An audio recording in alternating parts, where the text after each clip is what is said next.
उड़ीसा में कल जो ट्रेन एक्सीडेंट हुआ है वो इंडिया के एक वर्स्ट डे में से एक है। 3 ट्रेन आपस में टकरा जाती हैं और करीब 300 के अप्रॉक्स लोगों की डेथ हो जाती है। 900 लोग घायल हो जाते हैं और कुछ लोग तो ऐसा मंजर देख करके सदमे में चले गए। ये 21st सेंचुरी है जहाँ पे इंडिया नई नई टेक्नोलॉजीज अडॉप्ट कर रहा है। यहाँ पे तो ऐसे एक्सीडेंट की बिल्कुल भी एक्सपेक्टेशन नहीं थी। ऐसा ही ट्रेन एक्सीडेंट 1995 में हुआ था न्यू दिल्ली के पास में, जिसमें इससे भी ज्यादा लोगों की जाने गई थी और वो वर्स्ट ट्रेन एक्सीडेंट था। लेकिन यहाँ भी जो अभी डेथ और इंजरीज के मामले आए हैं वो न्यूज़पेपर की रिपोर्ट है। एक्चुअली यहाँ हुआ क्या है, 3 ट्रेन थी, एक बेंगलुरु हावड़ा सुपरफास्ट, दूसरी कुरुमंडल एक्सप्रेस, तीसरी मालगाड़ी थी। अब हुआ क्या, मालगाड़ी अपने ट्रैक पे खड़ी थी और पीछे से एक ट्रेन आती है और वहाँ पे ट्रैक चेंज का भी सिस्टम था। ट्रेन अपने पटरी से फिसलती है और जाकर के मालगाड़ी से टकरा जाती है और इस भयानक एक्सीडेंट के बाद एक दूसरी ट्रेन आती है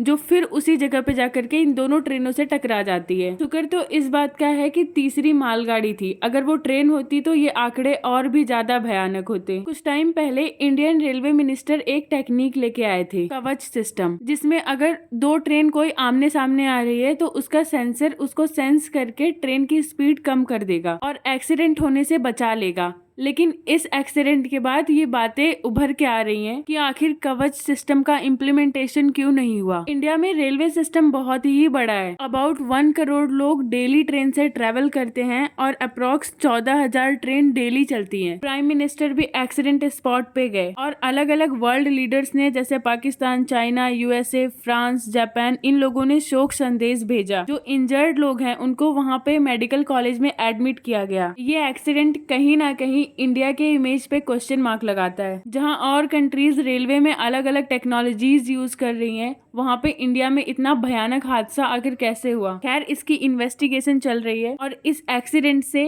इंडियन गवर्नमेंट को और रेलवे सिस्टम को बहुत बड़ा सबक लेना चाहिए और सिस्टम को प्रॉपर करना चाहिए।